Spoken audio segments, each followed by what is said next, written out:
It was the same dream, always the same dream, knowing it was a dream, and Robin always seemed to know it, even when he was in it, made it no less terrifying for him.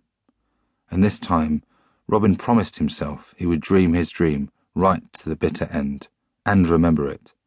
He would force himself to remember it. Somehow he knew that this dream foretold his own death, a death he might still avoid if only he could remember it this time. The boy in his dream moved through the stricken forest as if in a daze.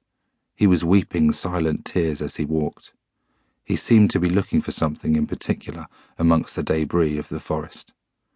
Then he saw it, cried out, and ran down the hill. The biggest tree in the forest lay dead, its great branches crushed and twisted and torn. The boy put his arms around its trunk and laid his cheek on it. He clung to it as if he would never let go.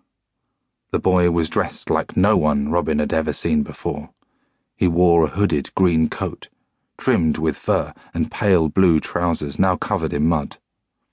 And his hair was white, snow white. He was whispering to the tree, and then he was clambering down into the crater left by the roots. A clod of earth landed at his feet. He bent down and picked something up. He cleaned off the earth and rubbed it on his coat. He turned it over in his hand and then went to sit down on a rock. When the boy rubbed it on his coat a second time, he saw clearly that he had found an arrowhead. Robin seemed to know it before the boy did. The arrowhead was a dull silver in the pale morning sun. Still Robin dreamed on, dreading how his dream might end. He knew what would happen next, though.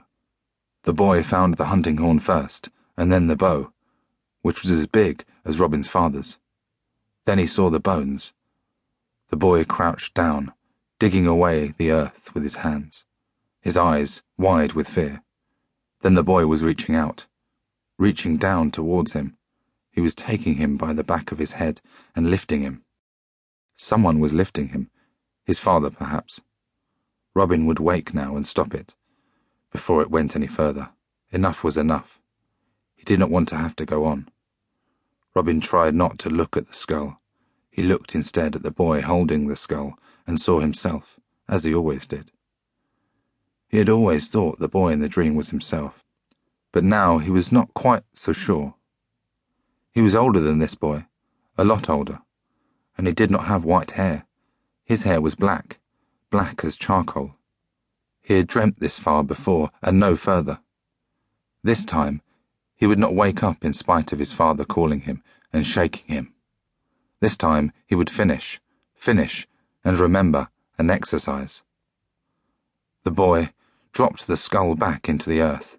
It rolled into the bottom of the crater, rolling over and over, until it was still at last, gazing up at the sky and then at him.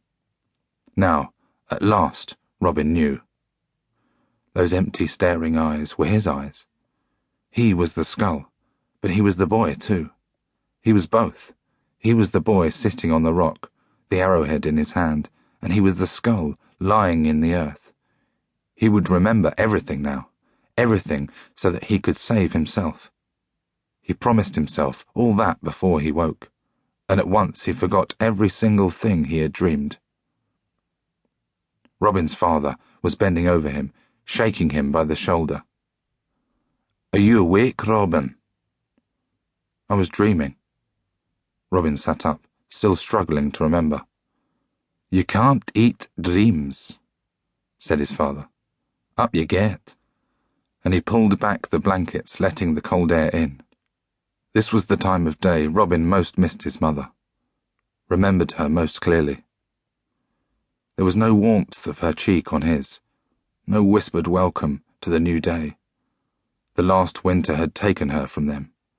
As the autumn leaves fell in the first frost, the sheriff's men had paid them a visit, Sir Guy of Gisborne at their head. They had driven off all their pigs, killed the milk cow before their eyes, taken their winter's store of corn, and burnt down the barn, just for good measure.